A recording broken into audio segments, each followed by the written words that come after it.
Bapak Ibu, sekarang kita bicara soal Yesus turun ke Hades. Ini bagian pertama. Ada pernik-pernik di sini yang belum bisa dibedah lengkap. Kita lihat di Yesus turun ke Hades bagian kedua nanti. Jadi sebelum zaman anugerah, jadi sebelum Tuhan Yesus menderita disalib dan dibangkitkan, semua orang mati belum bisa masuk Firdaus, atau istilah yang saya gunakan Hades yang nyaman. Nah, Alkitab tidak boleh dibedah dengan cara ayatiah atau parsial. Kita harus melihat Alkitab secara the whole, secara keseluruhan. Istilah Hades yang nyaman itu memang istilah yang saya buat. Di buku manapun juga ada, Pak. Seperti kata intermediate state, itu istilah yang memang sudah lama ada, yang saya pinjam. Itu banyak teolog tidak percaya. Artinya ada orang berkata, nggak ada kata intermediate state. Sama dengan Tritunggal juga nggak ada, bro. Maksudnya kan setelah orang mati nggak langsung ada kebangkitan. Berarti mereka masih dalam keadaan, dalam tanda kutip, tidur. Oke deh, kita teruskan. Jadi semua orang mati di Hades yang tidak nyaman atau dalam tawanan iblis. Tidak nyaman di sini bukan berarti siksaan loh. Karena kita tidak pernah membuktikan di Hades yang tidak nyaman itu siksaan. Saya katakan tidak nyaman karena ada komparasinya. Saya compare dengan adanya Firdaus. Kok ada Firdaus, Pak? Teruskan.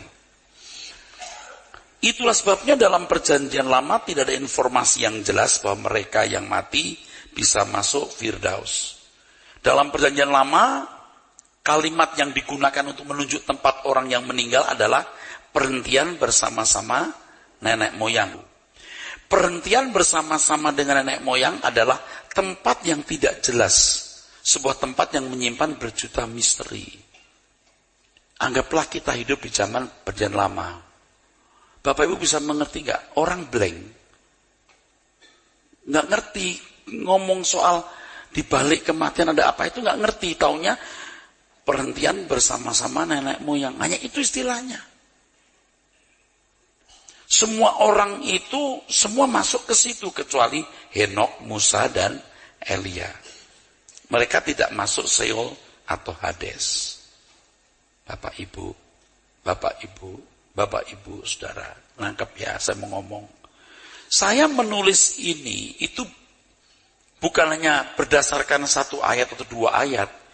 Ini kan pembedahan dari sekian banyak ayat di dalam Alkitab dari Kejadian sampai Wahyu. Misalnya, kita membicara soal surga yang membahas pula mengenai kehidupan di balik kematian. Coba berapa belas pertemuan? Dari sekian belas pertemuan berapa banyak? Berapa banyak kebenaran disampaikan? Kan saya sudah punya modal untuk bisa berkata begini. Mereka tidak masuk Seol atau Hades. Kalimat itu sendiri kan sebenarnya sudah punya landasan. Yang pada saat ini kalau saya ngomong semua, saya balik lagi. Dan kita nggak selesai. Ya. Jadi tidak boleh ada satu statement yang tidak memiliki landasan. Nggak boleh. Apalagi seorang pendidik seperti saya yang mengajar bukan hanya masuk S1, S2, dan S3. Yang mahasiswanya bukan jemaat, pendeta, rektor, ketua sinode. Untuk program S3 kan itu sudah tua-tua, saudara. Ya. Nggak boleh punya satu statement lalu tidak ada dasarnya. Nah, itulah cara berpikir sistematika teologi yang mesti punya landasan. Jadi kalau saya katakan bahwa mereka itu tidak langsung masuk Hades. Mereka itu diangkat Tuhan. Tentu ada dasarnya. Henok diangkat Tuhan sebab bergaul dengan Tuhan. Kejadian 5:24. Bergaul atau berjalan. Halak. Ya, halak. Halak. Itu, tapi di sini nggak ada. Itu waktu kami mahasiswa, kalau mau keluar kampus, ayo, halak. Halak cari Isa. Kalau bercanda, yuk kita halak ke mall, lihat Isa. Isa itu bahasa Ibrani gitu. Itu artinya cewek. Halak. Henok halak dengan Tuhan. Lalu diangkat Dalam teks aslinya lakah. Sebenarnya artinya ini tutik. Tutik. Diambil. Henok diambil Tuhan sama dengan diangkat dari bumi ini ke tempat lain. Alkitab tidak mencatat proses diambil atau diangkatnya. Tapi sangat besar kemungkinan ini rahasia dengan kalimat lalu ia tidak ada lagi. Pokoknya hilang aja gitu. Kemungkinan hal ini tidak menunjukkan bahwa Henok seperti menghilang. Bapak Ibu ngerti nggak Alkitab itu menyimpan banyak misteri juga. Seperti soal ini, kan ada alam roh yang sekarang semua orang mati. Tapi Henok, Elia dan Musa pasti di alam fisik karena mereka diangkat fisik, nggak mati. Berarti ada satu tempat mereka bisa makan minum. Nah ini juga misteri kan saudara. Masih misteri, banyak hal yang nggak bisa dipecahkan semua. Nah gimana dengan Elia dan Musa yang turun lalu ngobrol dengan Tuhan Yesus dalam kemuliaan? Kan tidak mudah terjawab dan saya pun juga tidak mudah membuat formula jawabannya. Ya, itu Henok. Elia diangkat hidup-hidup ke surga dengan kereta api. Kata naik, ya, diangkat naik. Dalam teks aslinya Allah. Ayin lehe, ya, itu hurufnya. Yang artinya dibawa ke atas. Ini sejajar dengan kata harpazo. Jadi kalau ada kata pengangkatan atau rapture, to zez, ini sama dengan Allah. Jadi pengangkatan itu ternyata sudah ada formatnya di perjanjian lama. Nah ketika Tuhan Yesus naik ke surga itu sebenarnya harpazo istilahnya. Diangkat. Jadi begini saudara, di Alkitab itu ada kata harpazo. Ada kata paralambano.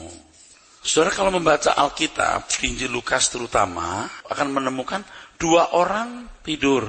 Satu diangkat, satu ditinggal. Seperti left behind. Itu kisah yang diinspirasi dari Alkitab, tapi tidak Alkitabiah. Diangkat dari Alkitab, tapi tidak Alkitabiah. Tidak begitu.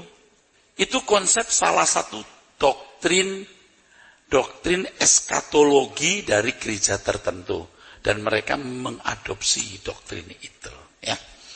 Kalau harpazo ini artinya diangkat secara ke atas vertikal. Kalau paralambano diangkat secara horizontal. Ini vertikal, ini horizontal. Jadi ketika dikatakan Allah, ini sejajar dengan harpazo.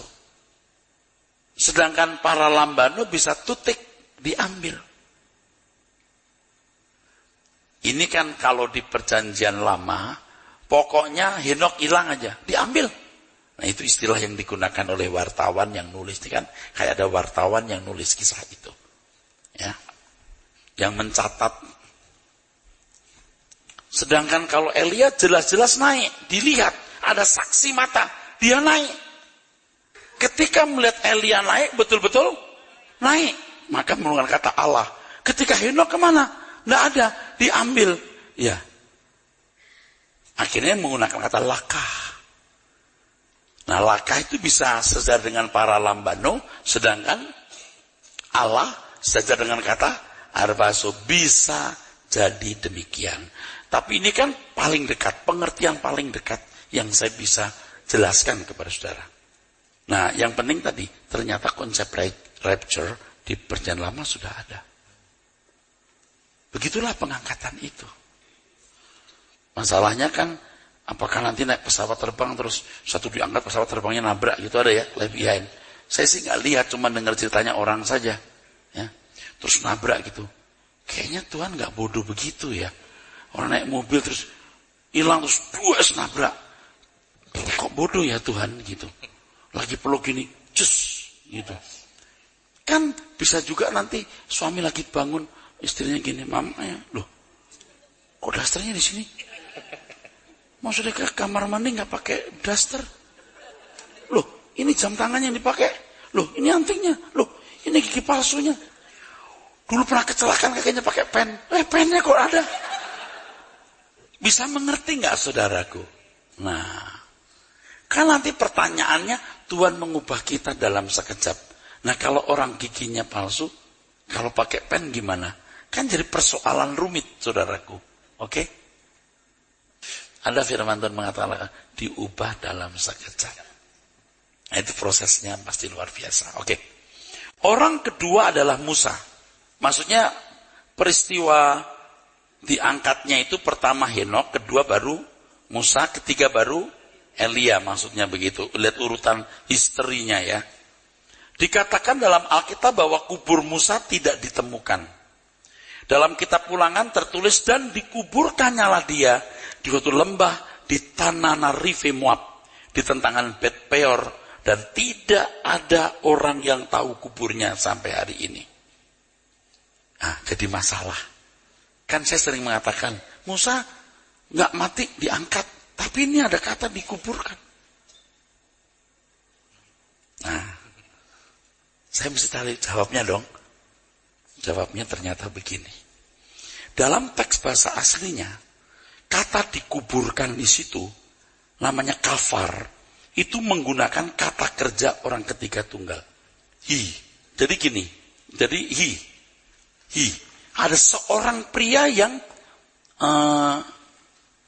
menguburkan dia. Maka dalam terjemahan bahasa Inggris Anda lihat deh, King James. Dikatakan ada yang menguburkan dia. And he buried him in a valley in the land of Moab. Itu ya. Dia. Siapa dia ini? Makanya kalau kita cuma ada terjemahan bahasa Indonesia, oh dipikir rame-rame. Enggak, ada seorang yang mengubur. Nah seorang ini siapa kita nggak pernah tahu. Siapa dia? Sebenarnya ini ada penjelasannya Hipelpiel atau Nifal. Kalau bahasa Ibrani kan ada present. Tapi itu pakai bahasa Ibrani. Daripada ada rumit-rumit, saya kasih udah itu aja. Tentu saya sudah memeriksa dengan teliti dan begitu. Sampai hari ini juga masih merupakan misteri. Ya.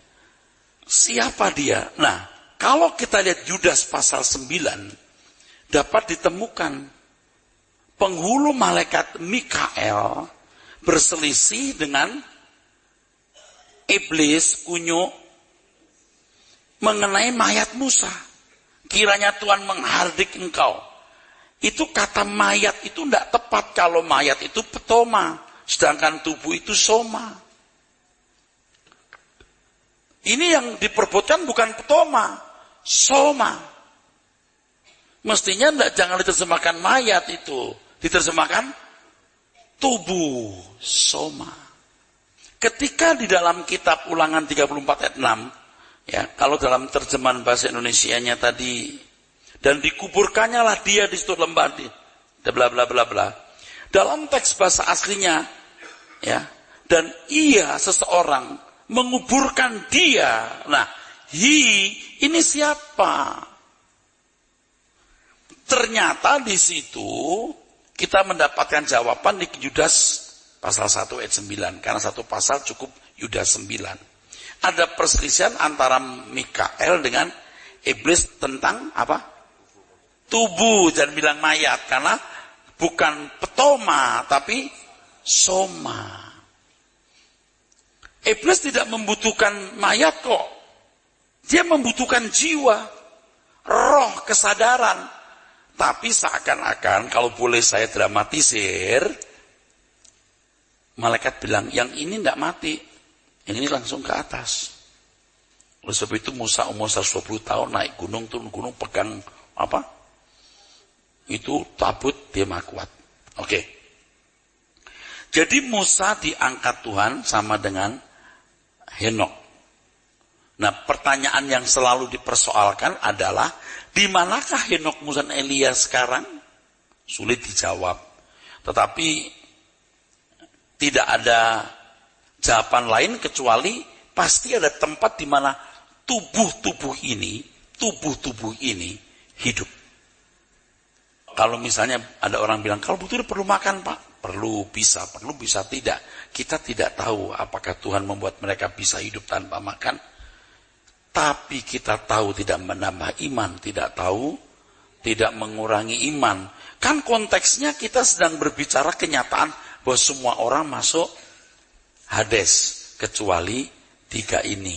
Anda kan tanya, kemana 3 ini? Kok tidak? Nah, kita bedah kisah-kisahnya supaya semua jadi komprehensif.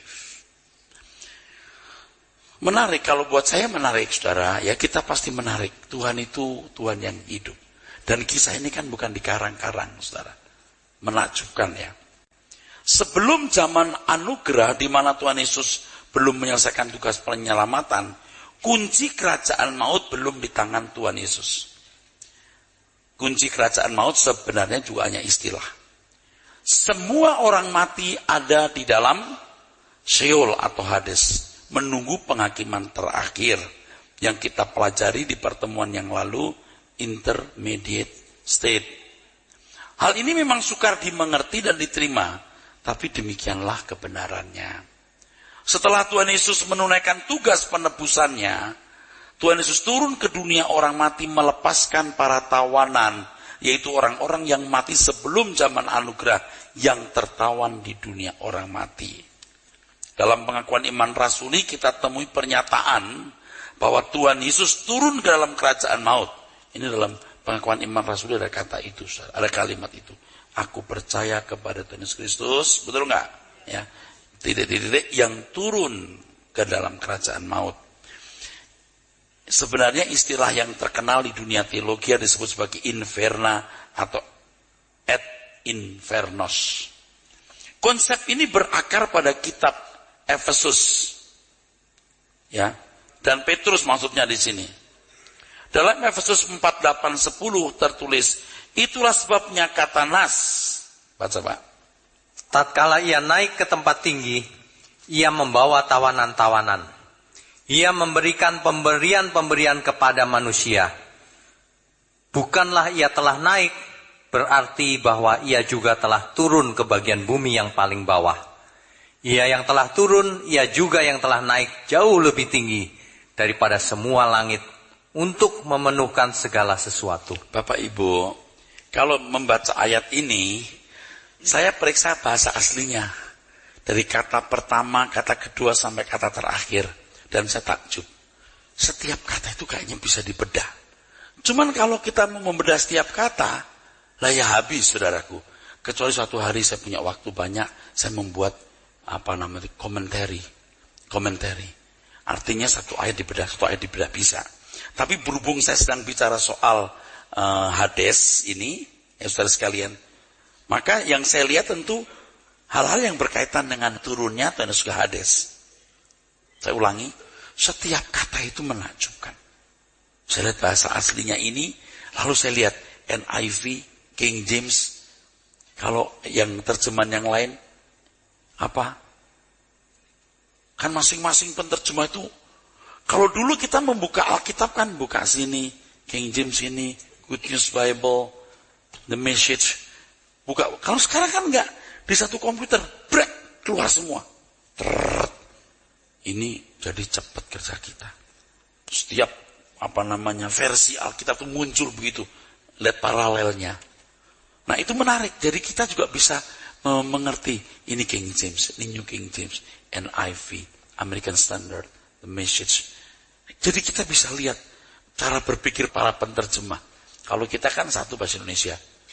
Tapi kalau Inggris belasan sampai puluhan. Nanti saya lihat bahasa Latinnya juga. Ya. Nah, di bahasa Latin itu juga kadang-kadang saya menemukan hal-hal yang menarik itu. Hal-hal yang menarik. Bagaimana cara berpikirnya bahasa Latin. Cara berpikirnya bahasa Latin. Nanti kalau kita bahasa Indonesia, cara berpikirnya bahasa Indonesia. Tapi nggak bisa mengalahkan bahasa Yunani. Memang itu luar biasa. Ya. Nah, kata memberikan, pemberian yang dimaksud. Jadi, itulah sebabnya, kata Nastat, kalau ia naik ke tempat tinggi, ia membawa tawanan, ia memberikan apa? Pemberian. Dorea. Pemberian. Bukan karisma. Kalau pemberian dalam bentuk karunia, itu gift. Inggris juga gift, sama-sama gift, bukan karisma. Tetapi pemberian, ini pasti bukan karunia roh untuk orang hidup, tapi pemberian kepada roh-roh orang mati yang ditawan agar memperoleh pembebasan. Kenapa saya bicara demikian? Karena dari dulu saya sudah menangkap orang-orang yang menerjemahkan ini, pemberian-pemberian ini, pemberian benar untuk orang hidup. Ini konteksnya bukan orang hidup loh ini. Dia melepaskan tawanan, memberikan pemberian kepada manusia. Sangat besar kemungkinan bukan untuk orang hidup, karena ini konteksnya orang yang sudah mati. Maka tidak digunakan karisma, tapi dorea. Kebenaran mengenai dibebaskannya tawanan, yaitu orang-orang saleh perjanjian lama, diteguhkan di situ. Mari baca Pak. Kebenaran mengenai dibebaskannya tawanan, yaitu orang-orang saleh perjanjian lama, diteguhkan oleh Injil Matius 27 ayat 51 sampai 53. Peristiwa besar terjadi pada hari Paskah tersebut yang tidak dipahami oleh banyak ahli teologi. Dalam Matius 27 51 sampai 53 tertulis, dan lihatlah, tabir bait Allah terbelah dua, dari atas sampai ke bawah, dan terjadilah gempa bumi, dan bukit-bukit batu terbelah, dan kuburan-kuburan terbuka, dan banyak orang kudus yang telah meninggal bangkit. Dan sesudah kebangkitan Yesus, mereka pun keluar dari kubur, lalu masuk ke kota kudus, dan menampakkan diri kepada banyak, bahwa pada hari kebangkitannya ada orang-orang suci yang dibangkitkan dan masuk kota suci. Ini ayat yang sebenarnya memusingkan. Bayangkan kalau orang mati bangkit, kira-kira siapa yang berani dekat? Dan lihatlah, tapi di bait suci terbelah dua, dari atas sampai ke bawah, terjadi gempa, bukit batu terbelah, kuburan terbuka, dan banyak orang kudus yang telah meninggal bangkit. Pada waktu itu belum ada foto. Bagaimana kita tahu ini orang kudus? Wajahnya Abraham bisa tahu nggak? Nggak tahu. Jadi pasti ini adalah pernyataan yang tidak boleh dipahami secara umum. Lalu kata kota suci di sini tidak mungkin Yerusalem. Bisa juga masuk kota Yerusalem muncul terus naik. Bisa, mau begitu, boleh. Tapi kok tahu dia orang suci? Orang suci memang siapa?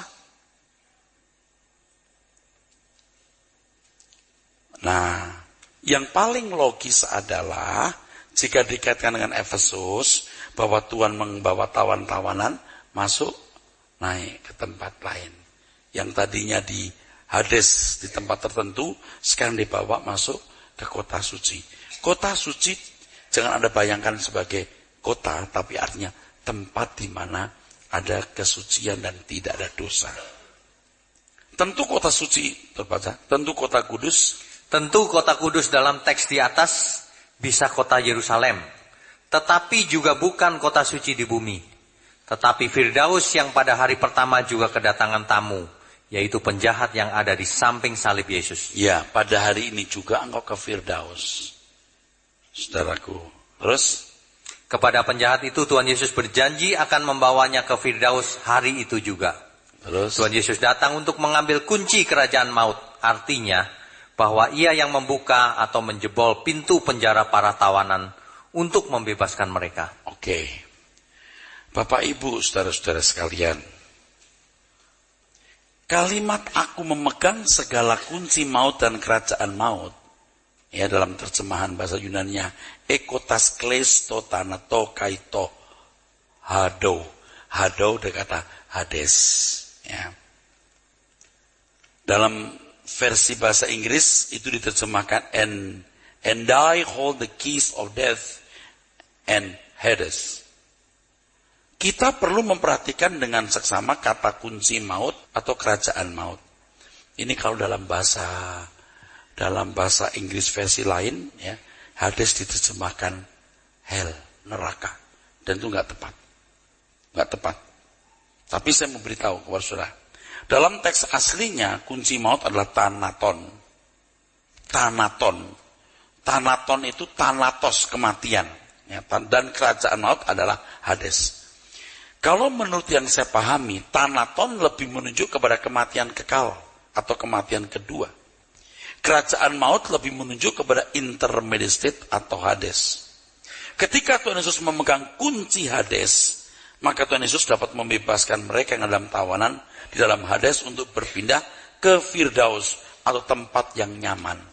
Tapi juga sekaligus Tuhan Yesus mampu melepaskan orang dari kematian kedua.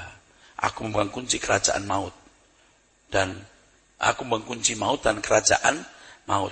Aku bisa menolong orang keluar dari Hades. Tapi aku juga bisa menyelamatkan orang dari kematian kedua.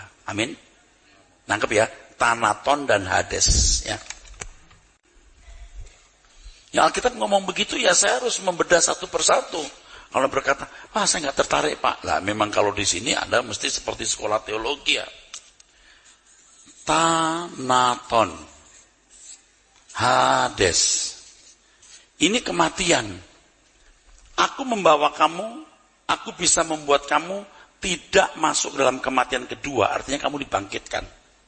Kalau Hades ini intermediate state, aku bisa membawa orang-orang yang tadinya ada di dalam tawanan untuk ke Hades yang nyaman atau Firdaus.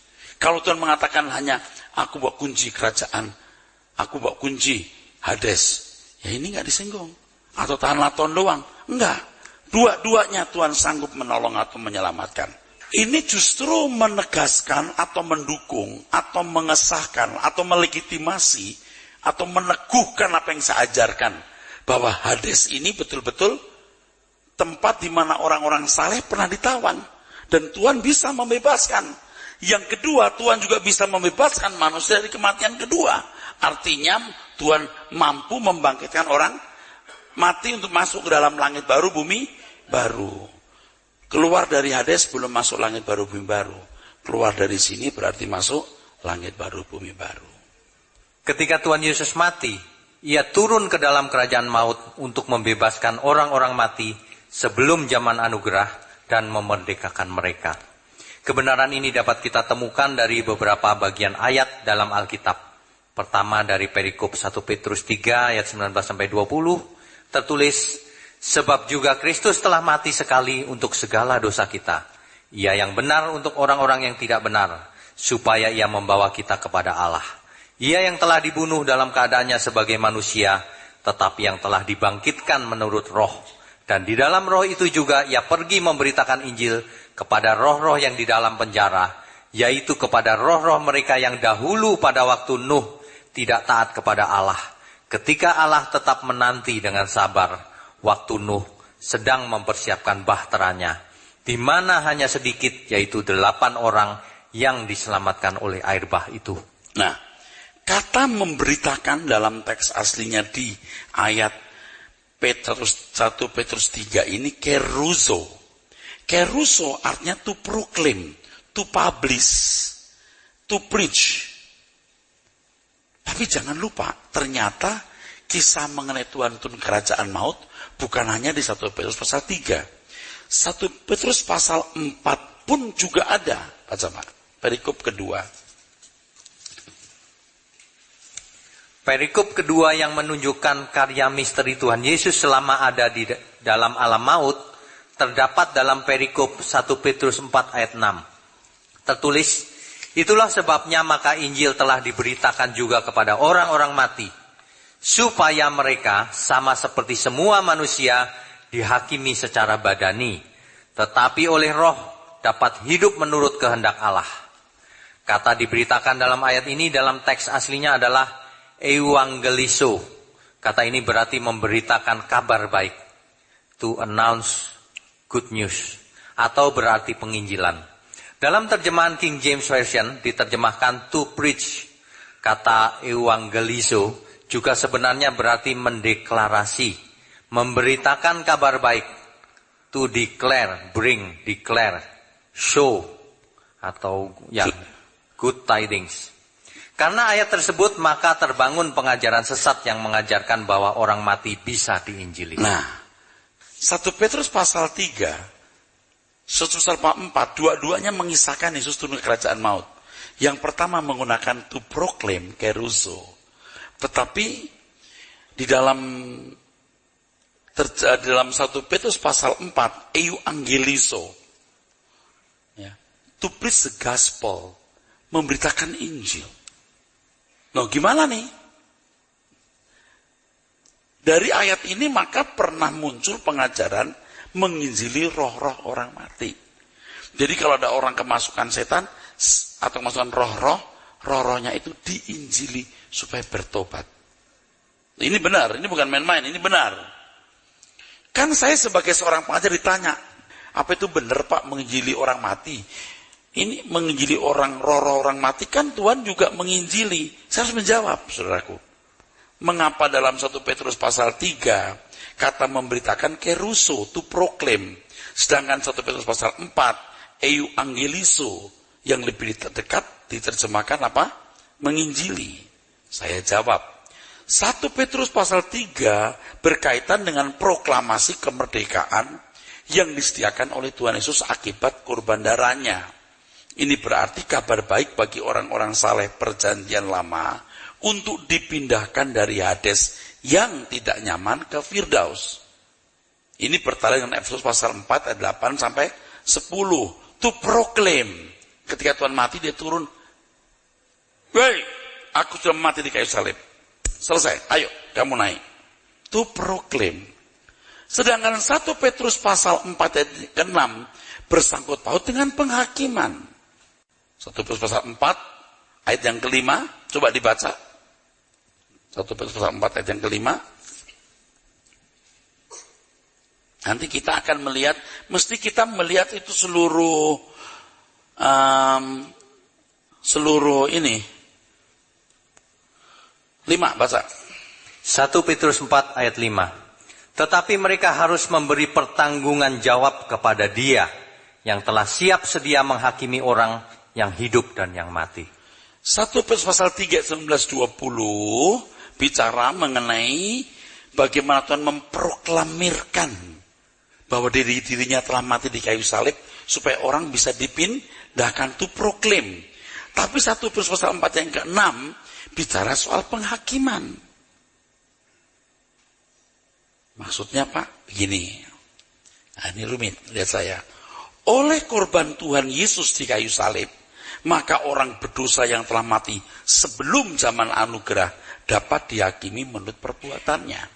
Ini penjelasan kita sebelumnya. Semua jadi sinkron. Nggak ada yang benturan ya. Kebenaran selalu apa? Sinkron, paralel ya. Jika Tuhan Yesus tidak mati di kayu salib, maka semua manusia meluncur ke neraka tanpa hambatan sama sekali. Tetapi, nah ini Pak, baca lagi Pak. Sedangkan 1 Petrus 4 ayat 6 bersangkut paut dengan penghakiman. 1 Petrus 4 ayat 5. Oleh korban Tuhan Yesus di kayu salib, maka orang berdosa yang telah mati sebelum zaman anugerah dapat dihakimi menurut perbuatan. Jika Tuhan Yesus tidak mati di kayu salib, maka semua manusia meluncur ke neraka tanpa hambatan sama sekali.